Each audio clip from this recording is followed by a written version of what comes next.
नमस्कार. मी वैद्य अभय कुलकर्णी, आयुश्री आयुर्वेदिक हॉस्पिटल आणि research centre या माझ्या ठिकाणावरून बोलतोय. मला खूप आनंद वाटतो आहे या एका गोष्टीचा, की या नवरात्रीच्या घटस्थापनेपासून जी-एस-टीच्या दरांमध्ये खूप मोठ्या प्रमाणामध्ये जी कपात झालेली आहे, त्याच्याने सर्वसामान्य माणसांचं आयुष्य खूप चांगल्या प्रकारे प्रभावित झालेलं आहे.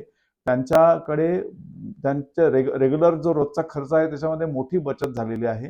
माझ्याकडे जेव्हा पेशंट्स येतात तेव्हा ते औषधं घेण्यासाठी जातात. मेडिकल इन्शुरन्स अनेकांना घ्यायचा असतो. तर त्यामध्ये त्यांना चांगला घवघवीत फायदा जवळ-जवळ 5-7% फायदा झालेला आहे. सर्वसामान्य वस्तूंचे त्यांचे दर कमी झालेले आहेत. त्यामुळे त्यांच्या हातामध्ये चांगला सेव्हिंग त्यांचं बऱ्यापैकी झालेलं आहे आणि त्यांना आपलं जीवन जास्त चांगल्या पद्धतीने जगता येणार आहे. मी मोदी सरकारचं खूप खूप आभार मानतो, की त्यांनी हा एक अत्यंत आवश्यक अशी स्टेप घेतली आणि जे रोजचे जीवनावश्यक पदार्थ आहेत ते 0% जी-एस-टीच्या अँबिटमध्ये आणले आणि औषधांसारख्या महत्त्वाच्या गोष्टी त्याही अगदी 5%च्या ह्याच्यामध्ये आणल्या. ही फार मोठी गोष्ट आहे.